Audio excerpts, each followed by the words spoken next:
अस्सलामुअलैकुम दोस्तों, बिस्मिल्लाहिर्रहमानिर्रहीम। एक बुजुर्ग हज के सफर पर गए थे।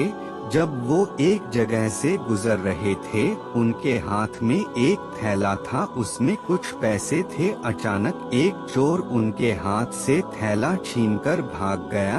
जब चोर काफी दूर निकल गया तब अचानक उसकी आंखों की रोशनी खत्म हो गई। आंखों की रोशनी जाते देख उस चोर ने रोना शुरू कर दिया। जब लोगों ने चोर से पूछा, भाई क्या हुआ, तो वो कहने लगा, मैंने एक आदमी का थैला छीना है। वह कोई बड़ा अल्लाह का करीबी बंदा लगता है। मेरी आंखों की रोशनी चली गई। खुदा के लिए मुझे उसके पास पहुंचा दो ताकि मैं उससे माफी मांग सकूं।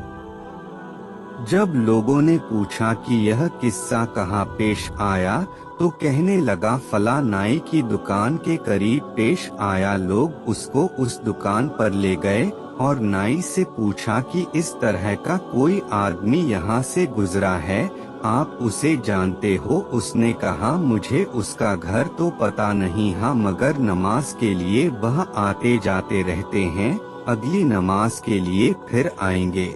लोग इंतजार में बैठ गए। वह बुजुर्ग अपने वक्त पर तशरीफ लाए। लोग उस चोर को उनके पास ले गए तो उस चोर ने जाकर उनके हाथ पांव पकड़ लिए कि मुझसे गलती हो गई, गुनाह हो गया, नादिम हूँ, शर्मिंदा हूँ, मेरी आँखों की रोशनी छिन गई। आप अपने पैसे वापस ले लीजिए और मुझे माफ कर दीजिए ताकि अल्लाह ताला मेरी आंखें ठीक कर दे।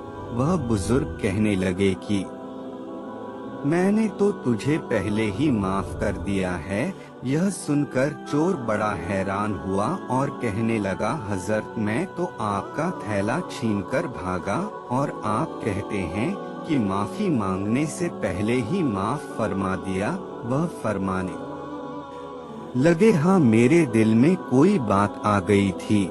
फरमाने लगे, मैंने एक हदीस पढ़ी जिसमें नबी अकरम ने फरमाया कि कयामत के दिन जब मेरी उम्मत का हिसाब पेश किया जाएगा तो मैं उस वक्त तक मीज़ान के करीब रहूंगा जब तक मेरे आखिरी उम्मती का फैसला नहीं हो जाता।